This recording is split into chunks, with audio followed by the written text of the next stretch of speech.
The billionaire's tax has qualified for the November ballot. The controversial plan would impose a one-time 5% tax on California's wealthiest residents. But, and you know there's a but, there is a major behind-the-scenes battle to kill this measure before any of us gets to vote on it. And CBS LA's Tom Waite with an update tonight. Tom, critics still trying to keep it off the ballot. Yeah, and you know, this is a really interesting ballot initiative because it has opposition within the Democratic Party. You've got some Democrats, like high-profile ones like Newsom, who's against it. Then you have people like Bernie Sanders who are for it.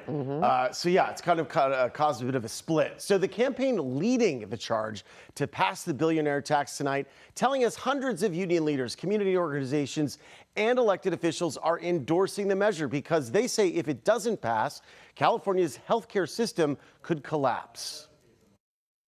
Yes on the billionaire tax. Supporters of the billionaire tax say there will be catastrophic consequences for California's hospitals if the measure doesn't pass. Local hospitals and emergency rooms will shut their doors forever.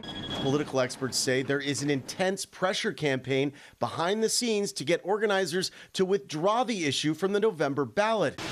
A decision that has to be made in the next couple of weeks. Mike Bonin is a former LA City councilman and is now the executive director of the prestigious Pat Brown Institute at Cal State LA. The billionaire's tax right now is Sacramento's biggest political hot potato. You've got one of the more powerful unions in the state of California, the healthcare, SEIU, the healthcare workers, who are pushing it. But you've got a lot of other progressive labor unions that are quietly behind the scenes saying they don't want to see this. They're worried that it won't benefit their constituencies. SEIU led the charge to launch the wealth tax after President Trump and the GOP-led Congress passed Trump's Big Beautiful Bill, which included massive cuts to healthcare funding.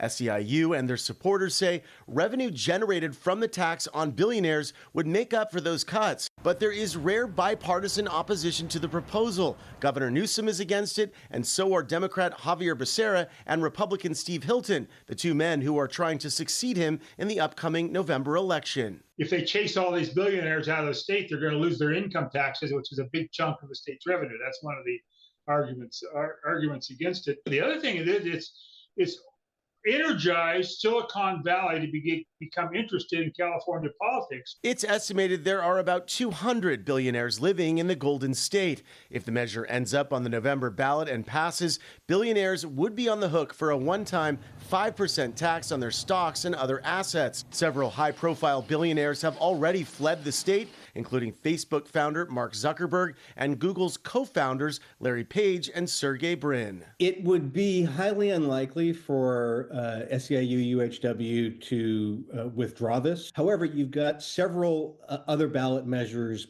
promoted by the billionaires that are looking like they may qualify at the same time, and those would weaken it. Political experts say state legislators could diffuse this high-stakes tug-of-war by coming up with funding themselves. Is there another way of filling this gap? A spokesperson for the billionaire tax campaign says their coalition remains open to any concrete solutions that can close that $100 billion gap left open by the Big Beautiful Bill. But I mean, so it kind of seems like they're leaving the door open there for maybe some sort of compromise. But yeah, it would be kind of fascinating if they didn't end up putting this on the ballot, given that they have the signatures. So we'll see. Yeah. Always twists and turns. Yeah, a couple weeks we should know. In our politics, no question. Thanks, Pat. Thank you, Tom.